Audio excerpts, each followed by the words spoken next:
Hello there, Seraph17 once again. This is my Metal Gear Solid 5 S-Rank video walkthrough. This is episode 11, it is Cloaked in Silence.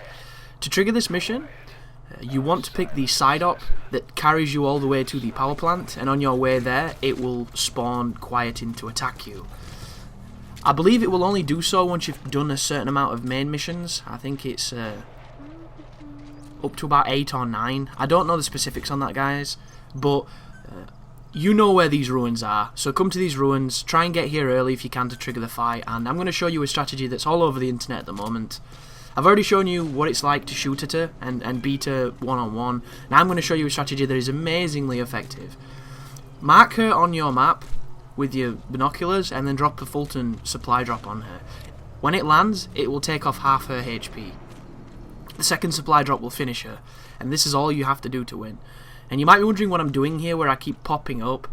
I'm trying to make sure she doesn't move. I have almost no guarantee that this has any effect on her behaviour, but I think if I keep giving her a target, she's going to sit there and wait to shoot, because she can have a tendency to move and run away, especially if you hit her, but also if you wait too long she can reposition. And the only reason that I'm doing this little bobbing is to make sure she doesn't reposition, and it could literally be the greatest placebo ever committed to video, but I do it anyway. And now we just need to spot her out again. So you see the flash, she's up on the building. Zoom that in. Be very careful though, she's nowhere near as quick as she is on Extreme, but she's still pretty quick at putting bullets on you. So there she is, just at the side. Now she's marked, go to your map, drop the supply crate on her. Don't bother dropping it if you can't mark her, because I've tried to do this without marking her, and I only hit her once, and I dropped about 10. So it's incredibly difficult to get the kind of precision needed to drop it without marking her. But just wait on the crate, and then that's the end of this mission. So a couple of things to know about this particular encounter here, which is probably my favourite boss in the game, because I think it's the only strong boss in the game. The Man on Fire boss fight is a piece of shit, the Philanthropist fight is a piece of shit, the Skull fights are not bosses if you count them. Like, there are some bad bosses in this game. The White Mamba fight? Good god, that's a fight? Hide and seek and CQC? This literally has the weakest bosses of any Metal Gear I've played, considering, and that's counting Peace Walker too, because I thought the Peace Walker bosses were utter shit, but at least they were bosses.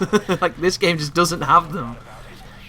But some cool news about this encounter is you can shoot parts of the ruins and bring them down on top of Quiet, and to spot them, use your night vision goggles. They will show you the bricks that are unstable, and you can do that to take her on, which is a fun way of fighting her.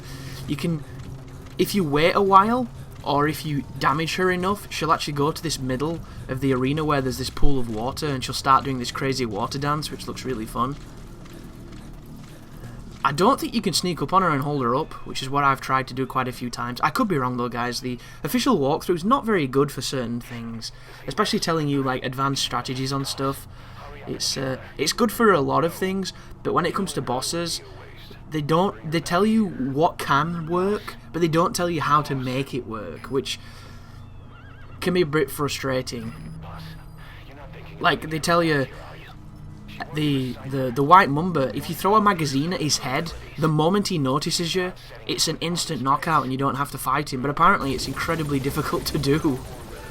Like, they tell you all kinds of weird shit like that, which is really, really fascinating. And then on the flip side, they'll say something along the lines of, you know, the best way to beat the Man on Fire is to drop the Fulton on the hovering boy.